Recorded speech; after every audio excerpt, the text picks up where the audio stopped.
ख्वाहिशों से नहीं गिरते हैं फूल झोली में, कर्म की शाख को हिलाना होगा कोसने से अंधेरे को अपने हिस्से का दिया खुद ही जलाना होगा। जी हां आदरणीय मतदाता बंधुओं, लोकतंत्र का त्योहार 5 वर्षों बाद आया है और अपने साथ लाया है अवसर अपने ग्राम पंचायत के मुखिया चुनने का। तो आदरणीय मतदाता बंधुओं, ग्राम पंचायत राज अजवा से मुखिया पद के योग्य दावेदार मानना है कि 5 तक घर घर घूमकर काम करने वाला नेता चाहिए या फिर सिर्फ चुनावी वादे कर 1 महीने वाला नेता चाहिए।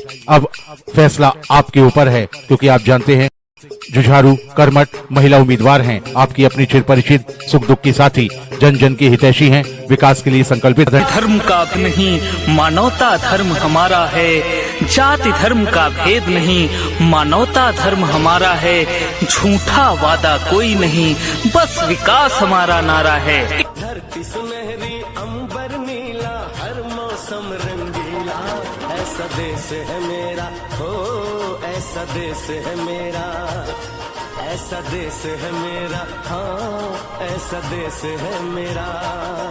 अगर अंधेरे से लड़ने की जिद कोई कर लेता है तो एक छोटा सा जुगनू भी अंधकार को हर लेता है। अपने जीवन से ही उन्नतिशील ग्राम पंचायत का सपना देखने वाले 8 अक्टूबर को मतदान केंद्र और ग्राम पंचायत राज अजवा से मुखिया पद की योग्य दावेदार मनोरमा देवी आई अपना समाज सेवी गुड्डू वर्मा के चुनाव चिन्ह टेम्पू छाप मिलल बा, जो क्रमांक संख्या 4 नंबर पे बा। तो अब की बार सब आदमी के चल के 4 नंबर पर ही बटन दबावे के बा।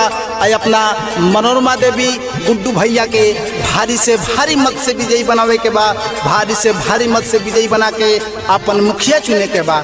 ध्यान में रखे के बा टेम्पू छाप। वोट मांगतानी रउआ से सिर नवा के,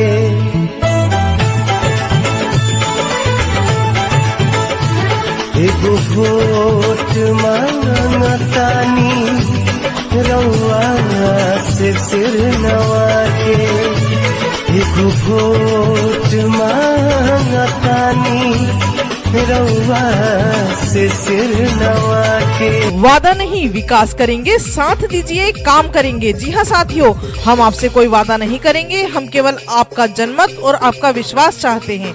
आपको अपने साथ लेकर अपने क्षेत्र का, अपनी ग्राम पंचायत का विकास और ग्राम पंचायत राज अजवा से मुखिया पद की योग्य दावेदार विजयी बनाइए। वोट मांगतानी रउआ से सिर नवा के, चाही तो में करी है ठीक से विकास, चापा कॉल वृद्धा पेंशन मिली इंदिरा आवास, पूरा फोन चाही तो में करी है ठीक से विकास, चापा कॉल वृद्धा पेंशन मिली इंदिरा आवास। और ग्राम पंचायत राज अजवा से मुखिया पद की योग्य आई अपना समाज सेवी गुड्डू वर्मा के चुनाव चिन्ह टेम्पू छाप मिलल बा। लहरों से डरकर कभी कश्ती पार नहीं होती और कोशिश करने वालों की कभी हार नहीं होती। क्या आप अपनी ग्राम पंचायत का विकास चाहते हैं?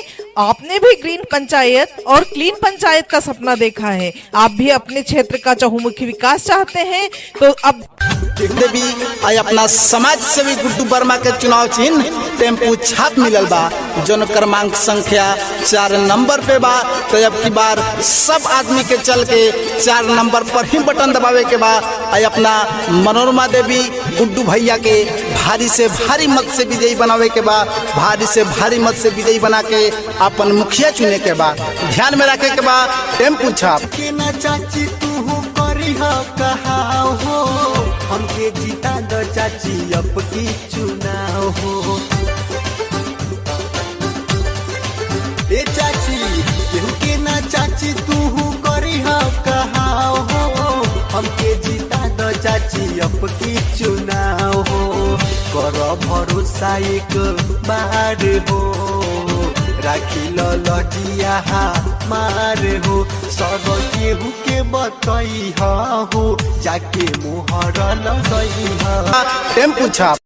आपके क्षेत्र में सड़कों नालियों का निर्माण कराया जाएगा, प्रत्येक गली चौराहे पर LED लाइट की व्यवस्था की जाएगी एवं पंचायत वासियों को हर सुविधा उपलब्ध कराई जाएगी। राशन कार्ड बनवाना, सरकार के द्वारा प्रदत्त समस्त योजनाएं, वृद्धा पेंशन, विकलांग पेंशन, विधवा पेंशन का आवंटन उचित समय पर कराया जाएगा। शिक्षा स्वास्थ्य के लिए बेहतर प्रयास किए जाएंगे। महिलाओं युवाओं को रोजगार दिलाया जाएगा। कल्पित है अपने ग्राम पंचायत की उन्नति के लिए। इस संकल्प को पूरा करने के लिए आपको देना होगा साथ। अपना मनोरमा देवी के और गुड्डू वर्मा के ही अपन एक एक कीमती वोट दे के मुखिया चुने के बा।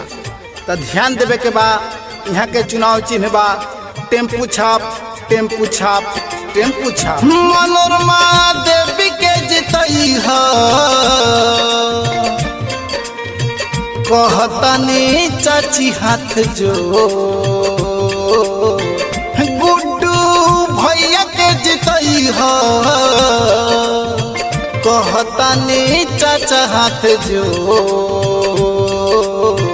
टेम्पू छाप मिलल बा निशानी, टेम्पू छाप मिलल बा निशानी। चाची हो बड़ जनी भो, टेम्पू छाप मिलल बा निशानी। चाचा हो बड़ जनी भो, टेम्पू छाप मिलल बा निशानी। ध्यान में रखे के बा, अब की बार मनोरमा देवी के अपन मुखिया चुने के बा। कहे से कि यहाँ के शिक्षित ईमानदार बानी, अरे वह सबके सेवा खातिर हरदम तत्पर और तैयार बानी। ऐसे अब की बार यहाँ के अपन मुखिया बनावे के बा। ध्यान में रखे के बा, यहाँ के चुनाव चिन्ह बा टेम्पू छाप टेम्पू छाप टेम्पू छाप। जौन क्रमांक संख्या 4 नंबर पे बा। तो अपन एक एक बेशकीमती मत अब की बार टेम्पू छाप पर ही देवे के बा।